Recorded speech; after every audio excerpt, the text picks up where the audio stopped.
Un saludo cordial a todos los hermanos que están suscritos al canal, sean todos bienvenidos los que se dan cita al estudio de la palabra del Eterno. Hoy día vamos a estar analizando las Sagradas Escrituras y vamos a abrir la Biblia en el libro de Levítico 19:32. Dice: delante de las canas te vas a levantar y vas a honrar el rostro del anciano y de tu Elohim vas a tener temor. Una persona de los que nos siguen a través de internet, a través de este canal, mandó un mensaje y dice: ¿por qué Eliseo maldijo a unas personas que le estaban diciendo pelado? Porque le dijeron pelón, los mató, ya a unos niños, a unos muchachos. Claro, fueron insolentes, fueron irrespetuosos, pero al final eran unos niños, unos muchachos. ¿Cómo es posible que Yahweh haya matado a unos jóvenes, a unos niños que salieron detrás del profeta y le dijeron calvo, le dijeron pelón? Y por decirle pelado al profeta, Yahweh mandó 2 osas y los destrozaron, dice la Biblia. Segundo de Reyes capítulo 2 versículos 23 al 25 dice: después subió allí a Betel y subiendo por el camino salieron unos muchachos de la ciudad y se burlaban de él diciendo: calvo, pelón, sube, sube pelón. Y mirándolo atrás los vio y los maldijo en el nombre de Yahweh, y salieron 2 osos del monte y despedazaron de ellos a 42 muchachos. De ahí fue al monte Carmelo y de ahí volvió a Samaria. Esta historia está rara. ¿Que no debíamos de ser perdonadores? ¿Acaso Yahweh no tiene misericordia? ¿Por qué este castigo tan cruel? Nada más porque le dijeron pelón al profeta. Pero ya vimos el versículo anterior que dice Levítico 19:32, dice: orden de parte del Eterno, delante de las canas te vas a levantar y vas a honrar el rostro del anciano y de tu Elohim vas a tener temor.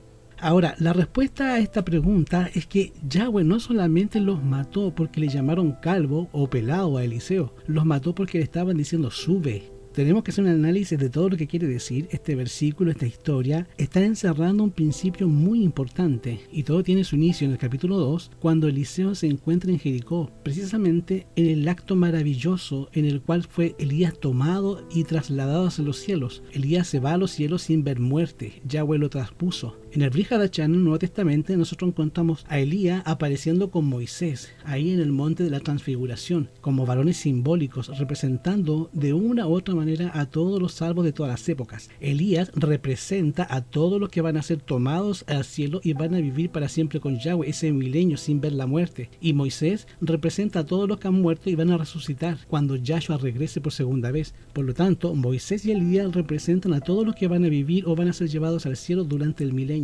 Yahweh tomó a Elías, que era un hombre sujeto a nuestras pasiones y semejanzas, y la Biblia lo pone como ejemplo, una persona que pudo vencer el pecado y fue llevado al cielo. Cuando vemos la historia de cómo fue llevado al cielo, vemos que todos los hijos de los profetas ya estaban enterados, ya sabían, Yahshua, que al ser Ruach HaKodesh, les había revelado que iban a ser tomados, y le decían a Eliseo: ¿sabes qué? Tu señor va a ser tomado de sí. Sí, ya sé. Y Elías le insistía a Eliseo que se separara de él, y le dijo: no te voy a dejar. Sí, que en ese momento, cuando cruzan el río, Elías extiende su manto y las aguas se parten y pasan al otro lado. Cuando le dice: ¿qué quieres que haga contigo antes que sea tomado de ti? Él fue y le pide esa doble porción del Ruach y le dice: has pedido una cosa difícil, pero si ves, cuando yo sea arrebatado es posible que esto sea así. Y cuando iban caminando juntos, esos carros de fuego que descienden y se paran junto a ellos, toman a Elías, lo arrebatan, se lo llevan a los Shamaim. Y viéndolo Eliseo, cuando fue arrebatado, dijo: Padre mío, los carros de Israel. Fue ahí donde vio el manto que caía.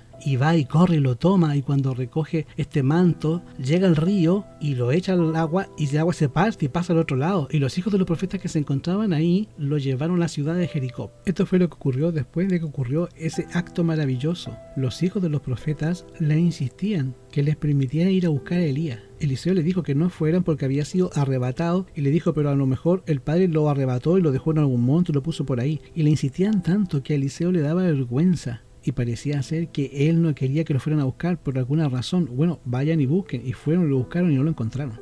Pero esto muestra la duda que ellos tenían de Eliseo como profeta, como si él no fuera o no tuviese la autoridad de Elías, como si Eliseo no supiese realmente lo que había pasado. Él le dijo: fue arrebatado al cielo, no es necesario que lo busquen, ya no lo van a encontrar. Y no le creyeron y le insistían, y parecía ser que Eliseo era, no sé, de alguna manera quería tomar ventaja o quería tomar el lugar de Elías a la fuerza, y de alguna manera ahí fue donde Eliseo le dice: mira, vayan y búsquenos. Pero se notaba que entre el pueblo estaban reacios a aceptar el cambio de dirigente. Estaban reacios a aceptar al profeta nuevo. Era una época donde no había jueces, ahora eran reyes. y los reyes no eran personas muy confiadas. Ustedes saben, la época de Acab y Jezabel, la época de Atalía y todos esos reyes perversos, el único guía confiable. Acuérdense de que acabamos de pasar a una época en que habían muerto casi todos los profetas de Yahweh, la adoración de Baal se había mezclado con el pueblo, había una confusión en el pueblo de Yahweh. El único guía espiritual que había era Elías. En este caso Eliseo, que era su sucesor, habían establecido la escuela de los profetas, y no quiere decir esto, hermano, que estudiaban para ser profetas, sino que estudiaban bajo los pies de los profetas para aprender cómo era la estructura de la creencia de Yahweh. Y al ser arrebatado, Elías quedaba la responsabilidad de Eliseo en una época de reconstrucción del pueblo de Yahweh. Y se notaba una resistencia a aceptar a Eliseo, así que la reforma estaba en peligro, el reavivamiento que se había comenzado estaba en peligro, el hecho de que Elías había sido llevado al cielo estaba en peligro, ese reavivamiento entre el pueblo judío, y Eliseo lo podía sentir, la autoridad estaba siendo diezmada de una u otra manera. Entonces ocurre algo en Jericó. Los habitantes de Jericó tenían un problema. Dice la Biblia en 2 de Reyes 2:19, los hombres de la ciudad le dicen a Eliseo: he aquí, el lugar de esta ciudad es bueno, como lo puede ver mi señor, pero las aguas sobre las cuales tenemos acceso son aguas malas y la tierra es estéril. Aparentemente las aguas de la ciudad eran aguas amargas, no se podían beber, no se utilizaban en la agricultura, no se podía beber, y se le pide a Eliseo que haga un milagro que Elías no había hecho, que era sanar las aguas y los bebederos de las manantiales. Era una cosa muy difícil de hacer, imposible humanamente hablando. Y es ahí donde Eliseo, guiado por el Ruach HaKodesh, dice: tráiganme una vasija nueva y pongan ahí sal. Así que se la trajeron y salió al manantial de las aguas. Así ha dicho Yahweh: yo sano estas aguas y no habrá en ellas más muerte ni esterilidad. Y así fueron saneadas las aguas hasta el día de hoy, nos dice la palabra de Yahweh, conforme a las palabras que Eliseo pronunció. Alguno podría pensar, estas son casualidades. Hermano, estamos hablando de un agua que se sanó de un momento para otro. Antes de eso es demasiada casualidad, de que antes estuviese mal y después le echó la sal y estuviera bien. Puede ser suerte, pero ya comenzaba a notarse el poder que Yahweh estaba ejerciendo en sus siervos. Obviamente en una época en la cual se requerían este tipo de actos sobrenaturales, porque Yahweh quería restaurar la fe que se había perdido. Yahweh quería que se restaurase la imagen de los profetas, que se restaurase la imagen del Elohim poderoso. Recuerda que el reinado de Jezabel, los profetas habían sido exterminados y la verdadera adoración se había confundido de tal manera que no se sabía a quién podían confiar. Necesitaban que el guía fuera de confianza, necesitaban alguien como Josué, alguien como Moisés, alguien a quien ellos pudieran seguir, a consultar y estar seguros de lo que decía era correcto. Elías había sido esta persona que se había encargado de llevar de la reforma y quedaba solamente ahora la responsabilidad sobre Eliseo, una misión muy difícil, pero había comenzado ahí. Los milagros ya habían comenzado a venir, igual que en Elías. Eliseo había extendido su manto, el agua se abrió, igual que Elías. Eliseo comenzaba su ministerio de una manera milagrosa. Ahora sanó las aguas, como alguna vez Moisés sanó también las aguas, pidiendo que avanzara una palmera dentro del agua, y esto lo sanó. Ahora fue con sal. Bueno, dejó la ciudad de Jericó en 2 de Reyes 2:23, fue a Betel. Habían varias ciudades que tenían escuelas de los profetas, y Betel era una de ellas. Ahí se encontraba un grupo de personas que se estaban preparando para enseñarle a otro cómo era la verdadera adoración de Yahweh. No es que fueran profetas que hacían milagros, que profetizaban, no. Era un seminario, eran estudiantes para Moré, para profesor, y allí estudiaban cómo debían de ser la verdadera adoración a Yahweh que se había perdido, la estaban restaurando. Y viene Eliseo, viene buscando cómo confirmar a estas personas, y estuvo ahí en Betel, confirmó a las personas, y cuando subía por el camino, fíjense, la actitud de las personas, salieron unos muchachos. En la versión que yo tomé dice: salieron unos muchachos pequeños de la ciudad y se burlaban de él diciéndole: sube, calvo, sube. En realidad lo que le decían en español sería: sube, pelón, sube. La traducción es el insulto hacia el profeta.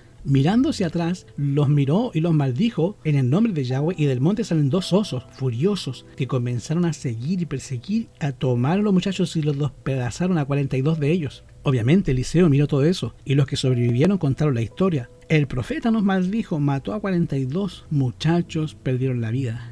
¿Cuántas familias tuvieron sepelio ese día? ¿Cuánto tristeza y dolor hubo? ¿Y cuál fue la causa? Que salieron a decirle pelón al profeta. Sube, pelón, y el profeta los maldice, y salieron dos osos y matan a 42 muchachos. Ese día terrible. De ahí nos dice la Biblia que Eliseo se va al Monte Carmelo y finalmente se va a Samaria. Mira, vamos a desmenuzar este asunto. Para empezar, esos muchachos no eran pequeños. Algunas versiones sugieren que era pequeño. La expresión que dice en hebreo es la expresión neurín, que significa muchachos. Ahora, también se puede traducir como hombres jóvenes. La palabra neurín describe a una persona entre 12 años a 30 años. Ya un niño de 12 años no es tan pequeño y deja de ser neurín hasta qué edad, a menos que ustedes digan que un niño pequeño de 30 años, no sé si a ustedes les gusta la idea, pero si hay alguien que está escuchando y que tiene 30 años, dirá yo no soy ningún niño pequeño. De hecho, si quieren verlo, en Primera de Reyes capítulo 20, 14 y 15 se habla acerca de los integrantes del ejército y se les llama neurín. En Primera de Reyes 20, 14 al 15 se utiliza como referencia a los integrantes del ejército. Los integrantes del ejército eran neurín. Ahora pregunto, ¿eran niños pequeños? No, son jóvenes. Entonces, podemos saber que los que salieron detrás del profeta Eliseo no eran unos niños, eran unos jóvenes, unos muchachos. Podemos pensar tal vez adolescentes o tal vez ya de unos 25, 28 años hacia arriba. Y esto revela una tendencia. Estos jóvenes salieron no a burlarse de cualquier persona, salieron a burlarse del profeta de Yahweh. Y no solamente a burlarse de un profeta, sino que utilizaron la expresión sube. Y les hago una pregunta, hermano. ¿Qué querían decir al profeta con sube? ¿Por qué eso? Sube pelón. ¿Qué significa sube? ¿A qué quiere decir? ¿De qué estaban hablando? ¿Cuál era la burla que había detrás? Y la respuesta es, estaban hablando del arrebatamiento de Elías. Estaban hablando de la historia que ya habían escuchado de que el profeta Elías había sido arrebatado al cielo. Ahora, ¿quién había visto eso? ¿Quién contempló que Elías había sido arrebatado? ¿Quién fue la persona que vio que Elías fue arrebatado al cielo? Y la respuesta es, ¿cuántas personas lo vieron? Eliseo es el que lo vio. Entonces, Eliseo vio que fue arrebatado al cielo. ¿Cómo podemos saber tú y yo que lo que está diciendo Eliseo es verdad? Es más, los profetas no le creían. ¿Te acuerdas? Fueron a buscarlo. ¿Y por qué lo fueron a buscar si ya Eliseo le había dicho que había sido arrebatado? ¿Por qué le insistieron tanto que hasta Eliseo le dio vergüenza y dijo, ya, vayan y búsquenlo? ¿Cómo podemos saber tú y yo, hermano, que me escuchas, que Elías fue arrebatado? Bueno, para empezar, tenemos el monte de la transfiguración. ¿Y cómo puede saber la gente antes del monte de la transfiguración que Elías fue arrebatado al cielo? Antes del monte de la transfiguración. Porque cuando salieron unos muchachos a maldecir al profeta y le decían sube calvo y los maldijo, salieron unos ojos y los mataron porque la historia de Eliseo era verdad. Se estaban burlando de algo que Yahweh había hecho y se estaban burlando de la palabra del profeta, a la cual era importante creerle porque lo que estaba diciendo Eliseo no era mentira. Era la verdad, no podía ser puesto en duda, no se le podía llamar al profeta mentiroso ni pensar que estaba imaginando esta situación. Era muy importante que el pueblo tuviese una importante confianza y un tremendo respeto por el profeta. Para empezar, no eran ningunos niños, y lo que estos jóvenes estaban diciendo reflejaba una creencia generalizada en la gente. La gente es muy calladita, no quieren decir nada, pero te lo creen en el fondo del corazón, y por ahí lo traen, y lo que ellos expresaban era un chisme a voces entre el pueblo de Israel. Era un problema que Eliseo tenía que enfrentar en el futuro. Ahora, Eliseo tenía un espíritu benigno y bondadoso. No se ve tan bondadoso cuando se dio vuelta y los maldijo, pero él era bien buena gente, bien bondadoso, pero también podía ser severo, como lo demostró su conducta cuando en el camino a Betel se burlaron de él los jóvenes impíos que habían salido de la ciudad.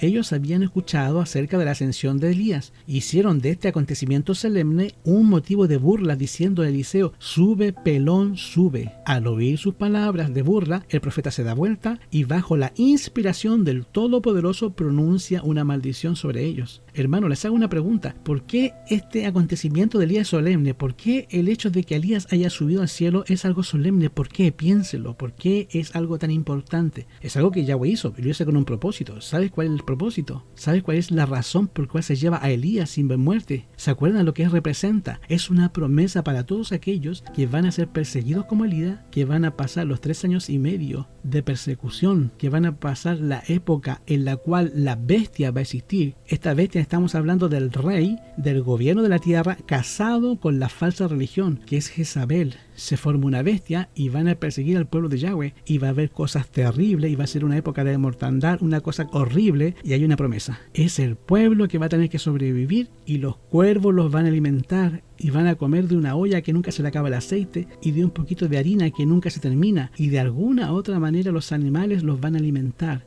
O sea, este es el grupo de personas que van a pasar por las plagas. Este grupo que va a pasar cuando no hay agua en la tierra, cuando la tierra está asolada. Ese grupo de personas tiene una promesa a través de la vida de Elías, que Yahweh los va a mantener vivos y que al final los va a arrebatar sin ver la muerte y van a ser llevados al cielo. Es un solemne acontecimiento. Este acontecimiento no lo provocó Eliseo, ni fue idea de Eliseo. Eliseo lo único que hizo fue contar lo que ocurrió tal cual como sucedió, pero la gente no le cree, y la gente no solamente se está burlando de Eliseo, sino que burlándose de lo que Yahweh hizo y lo que Eliseo vio, sino que también es la burla ahora contra Yahweh. Así que, inspirado por el Espíritu Santo, pronuncia una maldición sobre ellos. El espantoso castigo que siguió, esto proviene directamente de Yahweh, y salieron 2 osos del monte y despedazaron a 42 muchachos. Si Eliseo hubiese pasado por alto las burlas, la turba hubiera continuado ridiculizándolo, y en un tiempo de grave peligro nacional podría haber contrarrestado su misión destinada a instruir y salvar. Este único caso de severidad faltó para imponer respeto durante toda su vida. Así que durante 50 años entró y salió por las puertas de Betel para recorrer la tierra de ciudad en ciudad y pasar por muchedumbre de jóvenes resolutos, pero nunca más nadie se burló de él ni de las cualidades de profeta como profeta de Yahweh. Yo creo que nosotros hubiéramos hecho lo mismo. Ahora, la reverencia de lo que carecían estos jóvenes que se burlaron de Eliseo es una gracia que debe cultivarse con mucho cuidado. A todo niño se le debe enseñar verdaderas reverencias a Yahweh.